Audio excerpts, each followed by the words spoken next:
Olá a todos. Eu vim hoje falar um pouco da profissão de analista de dados. Primeiro me apresentar. Eu sou o Henrique. Estou trabalhando atualmente na Century Song. Meu foco atual é em MarTech. São tecnologias de marketing digital. Exige muito conhecimento do mercado e certas tecnologias de marketing. E é uma área que tem toneladas de dados. Os processos são até que bem definidos, mas existem personalizações para cada empresa, campanha, cliente, iniciativa e momento. Vamos falar um pouco sobre a profissão de analista de dados. Ela já existe há muito tempo. De papel e calculadora, a Excel e ao atual momento com o começo da Data Science, que redefiniu qual que é a visão da análise de dados que pode ser possível. Muitas ferramentas novas, muitas técnicas novas para serem apresentadas. É importante perceber que dependendo do negócio, dependendo do escopo, existem grandes variações, incluindo algumas posições de cientistas de dados mal definidas. Também é uma área que existe muita técnica, tecnologia e experiência. Porém, aqui eu vou defender que o que é realmente importante é um mindset analítico. Começando aqui um desenho da evolução da análise de dados. Vocês sabem quanto tempo o Excel existe? Muito tempo, né? Mas na verdade, a análise de dados começou antes mesmo do Excel. O Excel é uma ferramenta criada especificamente para análise tabular de dados. O que é a história da análise de dados? Lá atrás, na década de 80, com reportings em papel e calculadora, como eu tinha dito antes, começa a visão do que é o estudo de análise de dados massivos. Depois vem o Excel, depois vem toda uma área nova de monitoramento, que é as famosas KPIs que andam surgindo por aí sobre tudo e qualquer coisa possível. E agora, com a ciência de dados, temos uma questão de predição das informações.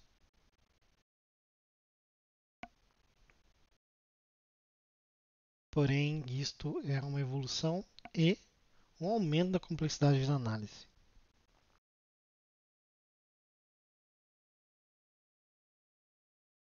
Sobre as ferramentas. Bem, começando aqui, lá atrás, na época das análises, tínhamos documentos enviados e recebidos por e-mail ou por FTP, análises locais em Excel e apresentações em PowerPoint, ainda muito utilizados. Porém, agora, no momento atual, grandes bases de dados, ótimas ferramentas de análise e que são capazes de fazer apresentações ainda mais incríveis e não estáticas.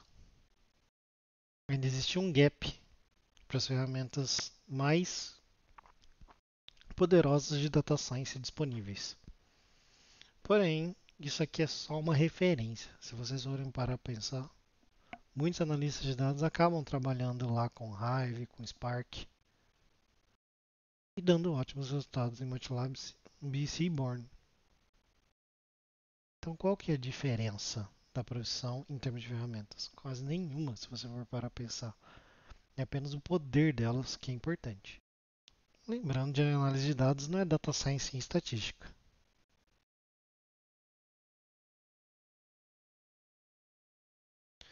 Então, o que é analisar dados?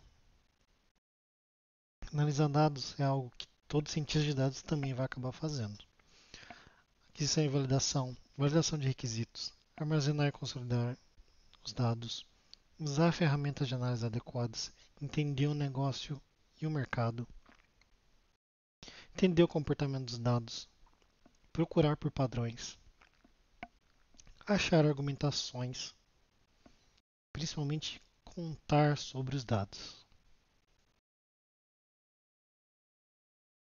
Se você parar para entender, é o mesmo ciclo do fluxo de trabalho, não importando se é um cientista de dados ou se é um analista de dados. Eu tenho os requisitos, eu faço levantamento da arquitetura, eu capturo esses dados, crio os modelos e esses modelos respondem para mim com reportes ou storytellings.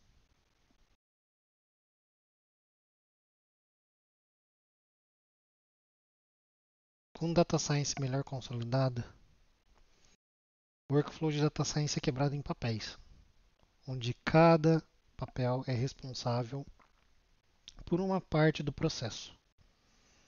Se vocês pararem aqui para ver com calma, o analista de dados acaba pertencendo tanto ao reporting quanto ao desenho e à validação dos dados, enquanto os outros papéis dentro do círculo fazem com que essa roda de conhecimento gire. Agora eu vou comentar com vocês algo que eu acho muito importante, que é a expectativa do mercado em relação à profissão de analista de dados. Existem basicamente duas visões bem separadas do que um analista de dados faz. A visão de mercado de um analista de negócios, que agora se tornou um analista de dados, é o que eu chamo aqui de novo colarinho branco, ou a nova profissão de analista de dados, nova velha profissão de analista de dados. E o que eu defendo que é uma profissão mais como um cientista de dados que precisa vender os dados.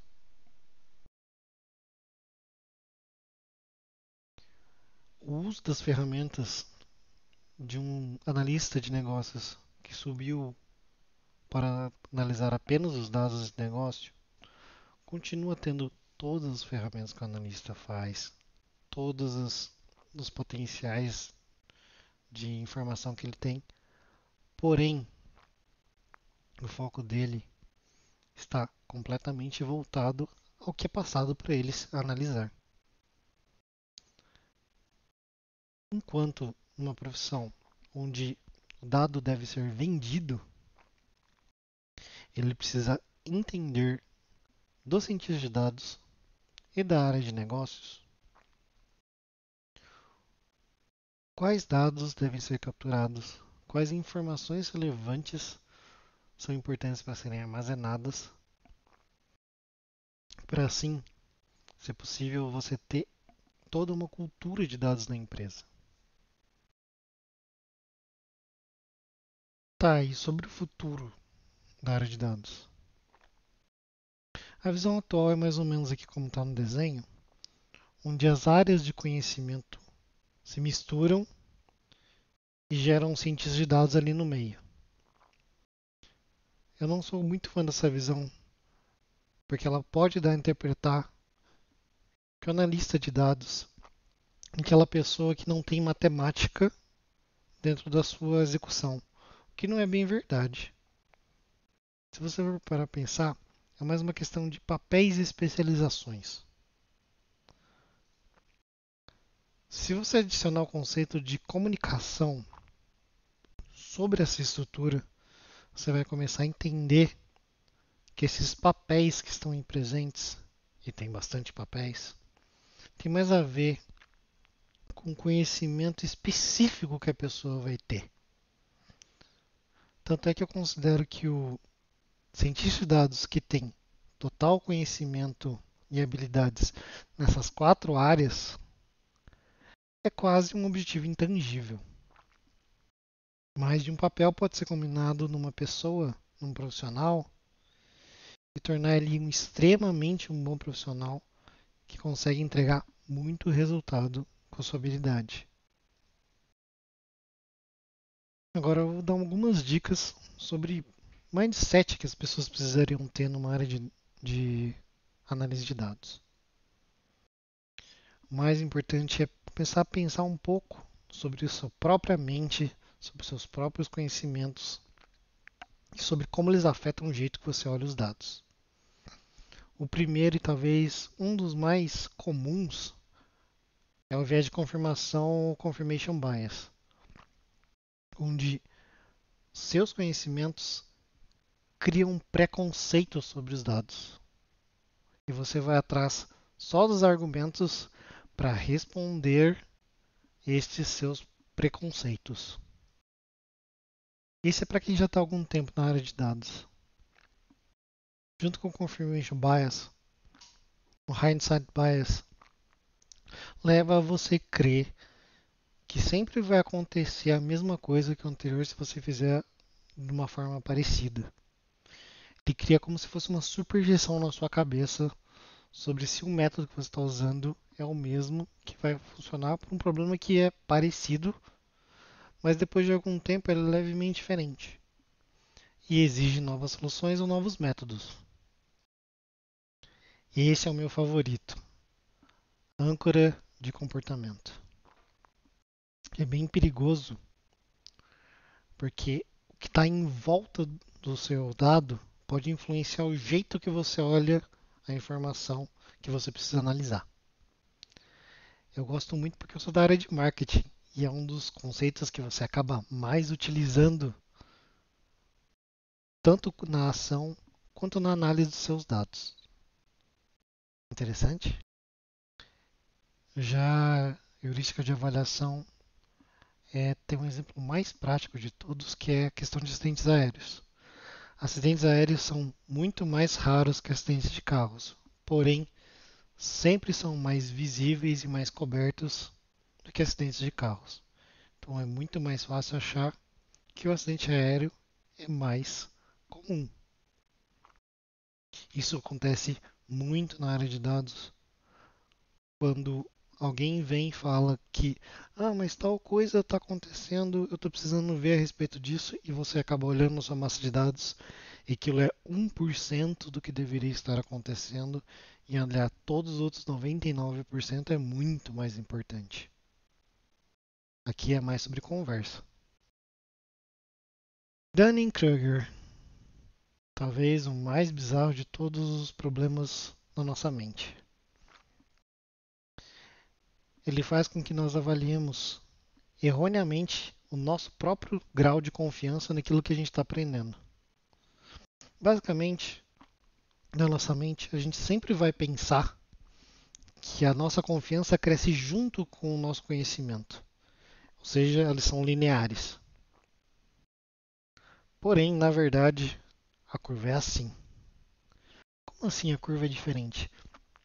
Você ganha um nível muito grande de confiança lá no começo, quando você está começando a aprender sobre o conceito, e depois ela cai rapidamente quando você entende que aquilo ali é muito maior do que inicialmente você conheceu.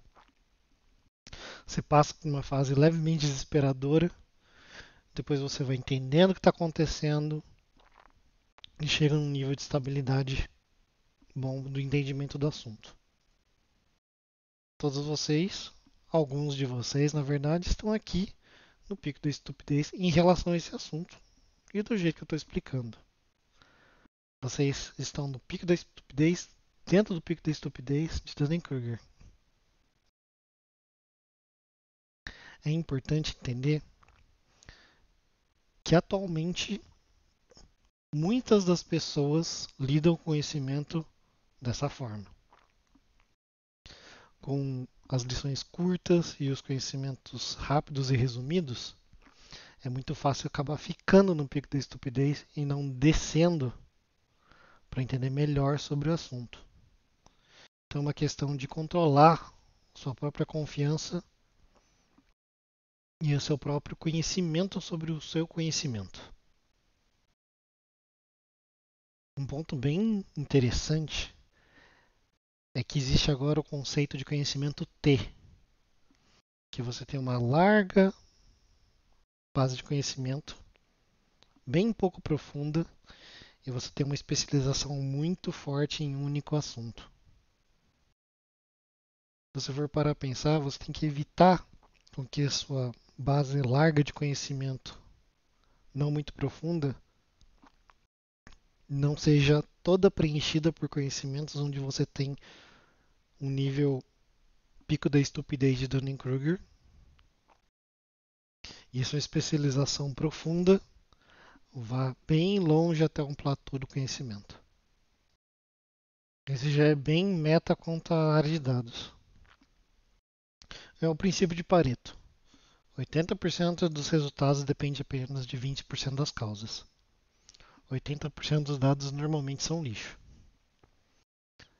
E é exatamente nesse pequeno gap que você acaba entregando valor.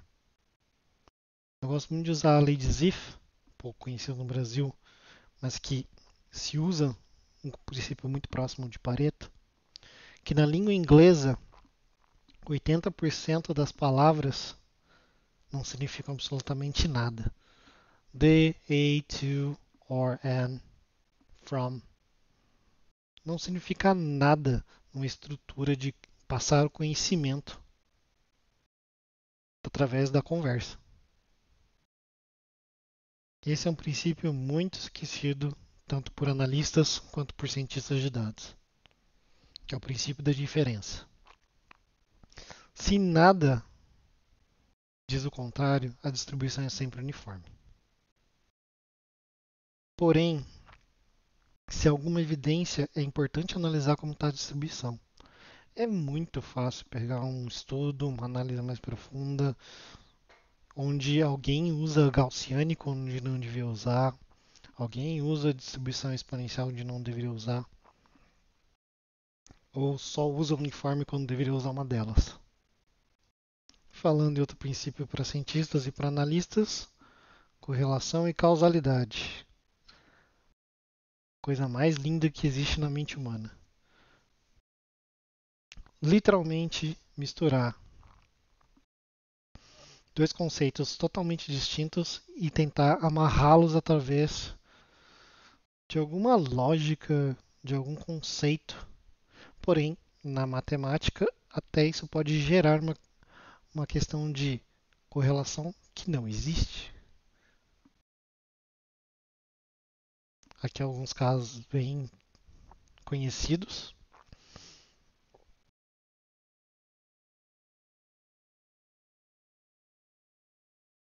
E para finalizar, o ponto que eu coloquei sobre comunicação. Contar a história, storytelling. Sempre tome muito cuidado ao contar a história dos dados. Entender o negócio, entender para quem você está falando, tentar explicar os dados de forma correta e histórica, justificar causalidades que você encontrar